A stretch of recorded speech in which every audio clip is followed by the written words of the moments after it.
Hola familia, una vez más estamos aquí para compartir acerca de la palabra de Dios. Yo soy el Padre Samuel Meléndez Gutiérrez y un gusto estar contigo. Ya estamos en el día número 29, donde vamos a compartir del libro del Éxodo del capítulo 4 al 5, del libro de Levítico capítulo 4 y del libro de los Salmos, el Salmo número 46.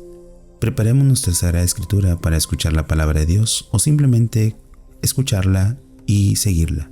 Vamos a ponernos en presencia de Dios, en el nombre del Padre, y del Hijo, y del Espíritu Santo. Amén. Del libro del Éxodo. Moisés respondió: no me crean, ni me escucharán. No me creerán, ni me escucharán. Dirán que no se me ha aparecido el Señor. El Señor le dijo: ¿qué tienes en tu mano? Él respondió: un bastón. El Señor le ordenó: tíralo al suelo. Él lo tiró y se convirtió en una serpiente. Al ver esto, Moisés intentó huir, pero el Señor le dijo: alarga tu mano, agárrala por la cola. Moisés alargó su mano y la sujetó, y la serpiente se convirtió de nuevo en bastón. Así creerán que me ha aparecido a ti yo, el Señor, el Dios de tus antepasados, el Dios de Abraham, de Isaac y de Jacob. Y el Señor prosiguió: mete tu mano en tu pecho. Él la metió y cuando la sacó estaba cubierta de lepra, blanca como la nieve. Luego le dijo: vuelve a meter la mano en tu pecho. Volvió a meterla y, al sacarla de nuevo, estaba tan sana como el resto de su cuerpo. Si no te creen, ni se convencen por el primer prodigio, creerán por el segundo. Y si todavía no creen, ni te escuchan a pesar de estos dos prodigios, toma agua del río, derrámala por el suelo y el agua se convertirá en sangre. Moisés dijo al Señor: perdona, Señor, pero yo no tengo facilidad de palabra. No la tenía antes ni tampoco la tengo desde que tú me hablas. Soy lento para hablar y lo hago con dificultad. El Señor le respondió: ¿quién ha dado al hombre la boca? ¿Quién hace al sordo y al mudo, el que ve y al que no ve? ¿No soy yo el Señor? Así pues, vete. Yo estaré en tu boca y te enseñaré lo que debes de decir.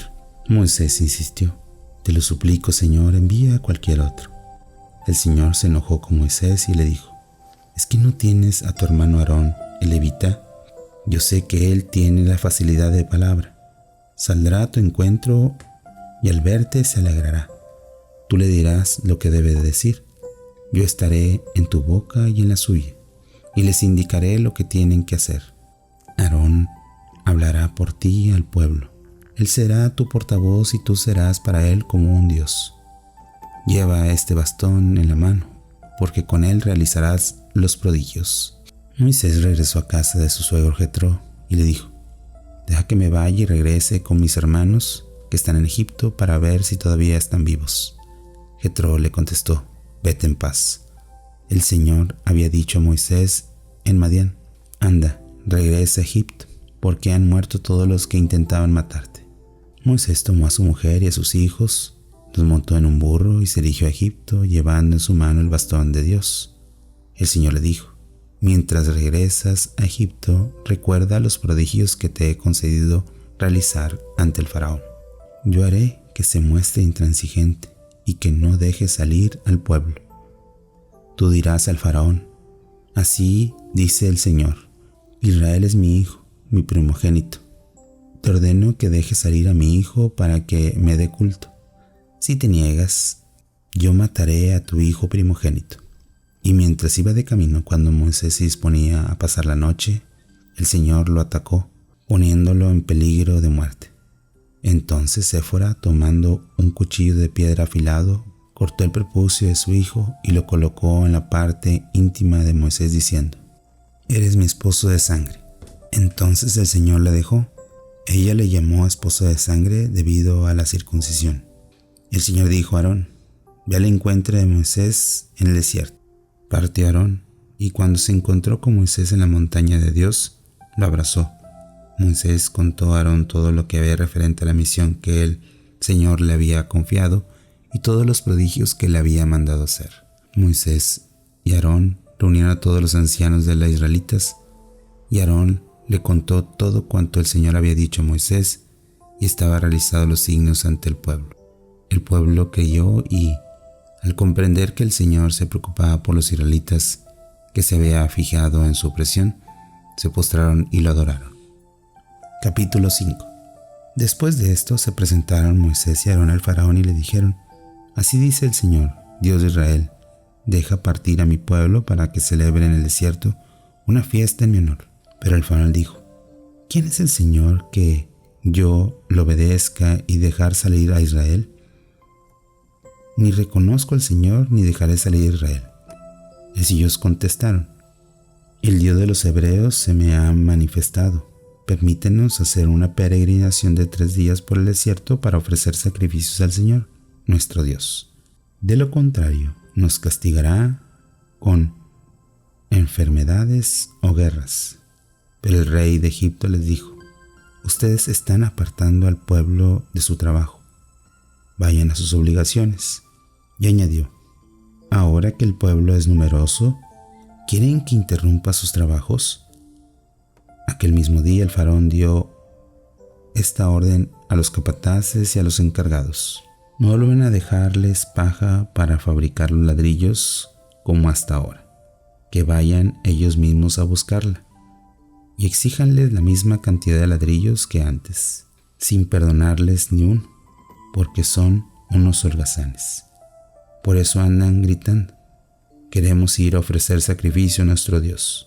Auméntale la tarea para que estén ocupados y no den oídos a mentiras. Los capataces o los encargados fueron a comunicárselo al pueblo y le dijeron: El faraón dijo que no les dará más paja, que vayan ustedes a buscarla donde la encuentren y que no le disminuirán la tarea que deben de realizar. El pueblo entonces se dispersó por todo Egipto en busca de rastrojo que sirviera de paja. Los capataces lo apuraban y diciendo: Vamos, cumplan la tarea diaria, como cuando se les daba la paja. Los capataces del faraón golpeaban a los encargados israelitas que habían nombrado, diciéndoles: ¿Por qué ni ayer ni hoy han completado la tarea de ladrillos como lo hacían antes? Entonces los encargados israelitas fueron a quejarse al faraón y dijeron: ¿Por qué tratas así a tus siervos? No nos das paja y, sin embargo, nos ordenas que hagamos los mismos ladrillos, nos castigas a nosotros, tus siervos, cuando la culpa es de tu pueblo. El faraón contestó: Ustedes son unos flojos, por eso andan diciendo: Queremos ir a ofrecer sacrificios al Señor.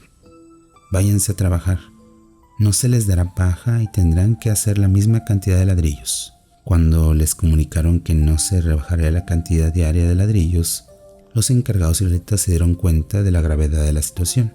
Al salir del palacio del faraón se encontraron con Moisés y Aarón, que habían venido a esperarlos, y les dijeron: Que el Señor considere y juzgue. Ustedes han sido los causantes del odio del faraón y sus consejeros.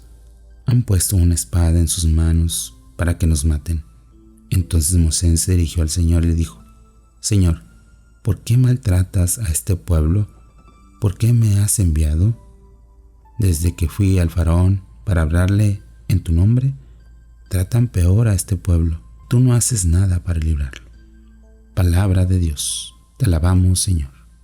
Al escuchar la palabra del libro del Éxodo, en donde Moisés está renuente al escuchar la voz de Dios, porque tiene dificultades personales, porque tiene miedo, porque también desconoce la fuerza de Dios, nos hace reflexionar también nuestras deficiencias, así como también nuestros detalles personales. Ahora bien, Dios le pone también compañeros de camino, donde Aarón es una parte fundamental para la misión de Moisés. Y también vemos cómo ya al anunciar el mensaje de Dios, es difícil poderlo llevarlo a cabo. Pensemos cuántas veces nosotros también hemos malhumorado o negado esa presencia de Dios en nuestras vidas. Vamos a pensar y meditar cuántas veces en nosotros nos ha provocado esas caídas y sobre todo las contrariedades de la misma vida. Meditemos un momento la palabra de Dios.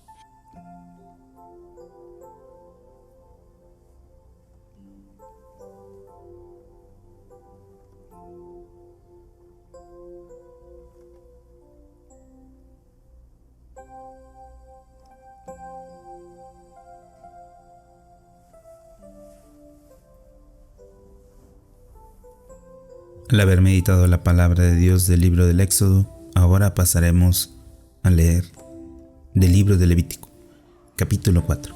El Señor dijo a Moisés: Di a los israelitas, así procederán cuando alguien peque inevitablemente contra alguna de las prohibiciones del Señor, haciendo algo prohibido, por el pecado del sumo sacerdote. Si el que peca es el sacerdote ungido, haciendo así culpable al pueblo, ofrecerá al Señor, por el pecado cometido, un ternero sin defecto como sacrificio de expiación. Llevará al novillo en presencia del Señor a la entrada de la tienda del encuentro, le pondrá las manos sobre la cabeza y lo inmolará en presencia del Señor. Luego el sacerdote ungido tomará parte de la sangre del novillo, lo llevará a la tienda del encuentro, mojará el dedo en la sangre y hará 7 esparciones hacia el velo del santuario en presencia del Señor. Untará con ella las esquinas que sobresalen del altar de los perfumes, que está en presencia del Señor en la tienda del encuentro. Y la sangre que quede la derramará al pie del altar del holocausto, que está en la entrada de la tienda del encuentro. Quitará luego al novillo del sacrificio expiatorio toda la grasa, lo que recubre las entrañas y lo que hay sobre las vísceras, los riñones con la sangre que lo envuelven, lo que envuelve los lomos y lo que está junto al hígado y los riñones. De la misma manera que se le quitará el toro el sacrificio de comunión. El sacerdote quemará sobre el altar del holocausto los pies, la piel del novillo y toda la carne, la cabeza y las patas, las entrañas y los excrementos, el novillo entero, y lo llevará fuera del campamento a un lugar puro, donde se tiran las cenizas, y ahí lo quemará sobre la leña. Será quemado en lugar donde se tiran las cenizas, por el pecado de la comunidad. Si ha sido la comunidad de Israel la que ha pecado inadvertidamente, y lo que se han hecho culpables haciendo, sin darse cuenta, algo prohibido por la ley del Señor, cuando la comunidad dé cuenta del pecado cometido, ofrecerá un novillo como sacrificio de expiación. Lo llevará ante la tienda del encuentro. Los ancianos de la comunidad pondrán sus manos sobre la cabeza del novillo en presencia del Señor. El sacerdote lo inmolará en presencia del Señor. El sacerdote ungido llevará parte de la sangre del novillo a la tienda del encuentro. Mojará el dedo en la sangre y hará 7 aspersiones hacia el velo del santuario en presencia del Señor.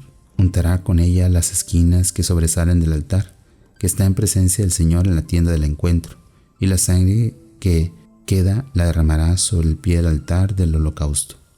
Quitará el novillo la grasa y la quemará sobre el altar, y hará con este novillo lo mismo con el que el sacrificio por el pecado.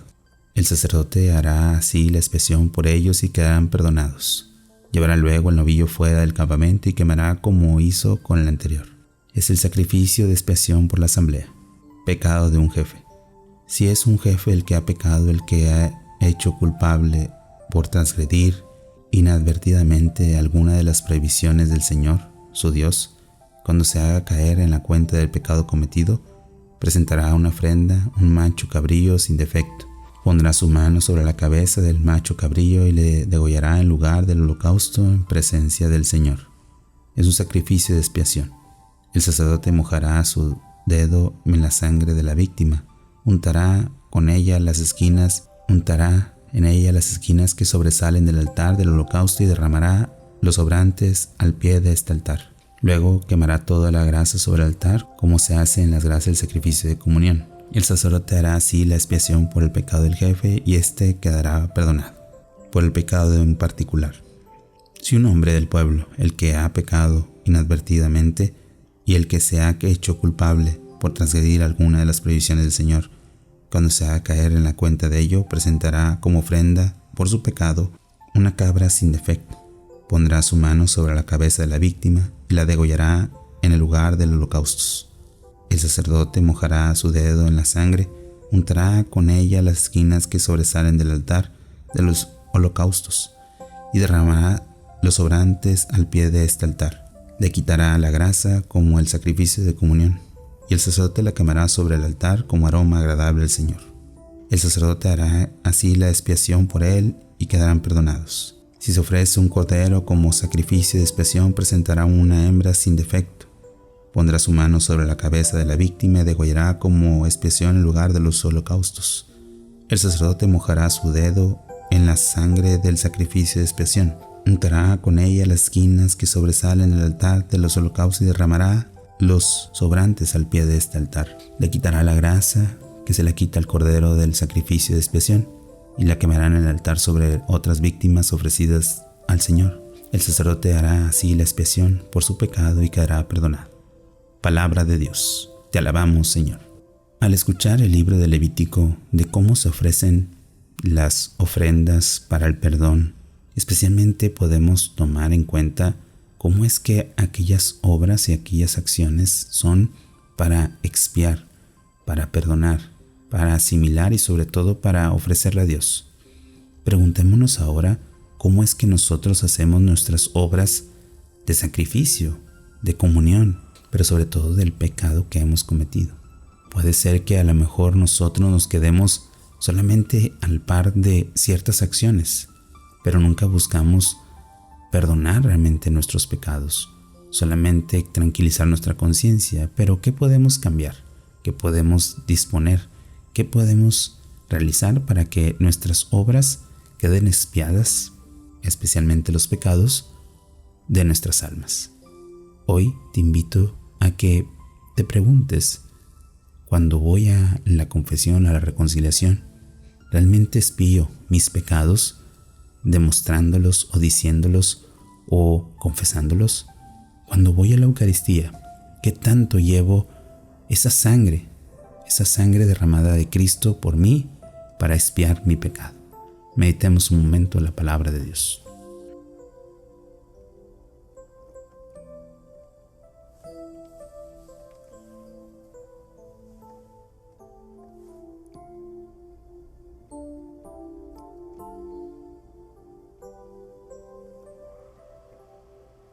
Al haber meditado la palabra del libro de Levítico, ahora pasaremos a la lectura del Salmo número 46.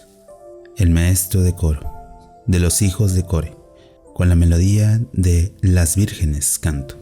Dios es nuestro refugio y fortaleza, nuestro auxilio oportuno en el peligro. Por eso no tememos aunque tiemble la tierra, y los cimientos de las montañas se desplomen en el mar. Y aunque sus aguas rujan y se agiten, y con su ímpetu sacuden las montañas. El Señor Todopoderoso está con nosotros. Nuestra defensa es el Dios de Jacob. Los canales de un río alegran la ciudad de Dios, la más santa morada del Altísimo. Dios está en medio de ellas, no puede ser destruida. Dios los socorre al despuntar la aurora.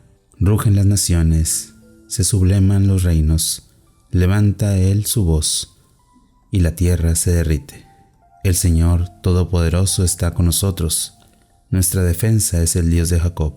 Vengan a ver las obras del Señor, los prodigios que hace en la tierra. Pone fin a la guerra en todo el mundo. Rompe los arcos, quiebra las lanzas, quema los escudos. Ríndase, reconozcan que yo soy Dios, encumbrado sobre los pueblos, encumbrado sobre la tierra. El Señor Todopoderoso está con nosotros. Nuestra defensa es el Dios de Jacob. Palabra de Dios. Te alabamos, Señor. Oración final. Señor, que en este día podamos escuchar tu palabra, podamos ofrecer nuestros sacrificios y holocaustos, pero especialmente el holocausto más agradable, tu propio Hijo, que ha derramado la sangre en la cruz por nosotros, y que nuestra alma se vea purificada en todo por su sangre, pero especialmente que podamos ser conscientes que esa gracia y esa sangre es para nuestra salvación, que podamos seguir tus pasos y podamos cumplir tu santa voluntad, y así mostrar tu misericordia y tu amor en cada una de nuestras vidas y sobre todo en nuestras acciones. Todo esto te lo pedimos, tú que vives y reinas por los siglos de los siglos. Amén. Pues buena familia, hemos terminado ahora en este día número 29, la palabra de Dios, y sobre todo, pues que sigamos en la constancia de escuchar la palabra, meditarla y compartirla. Que tengas un bonito día y bendiciones.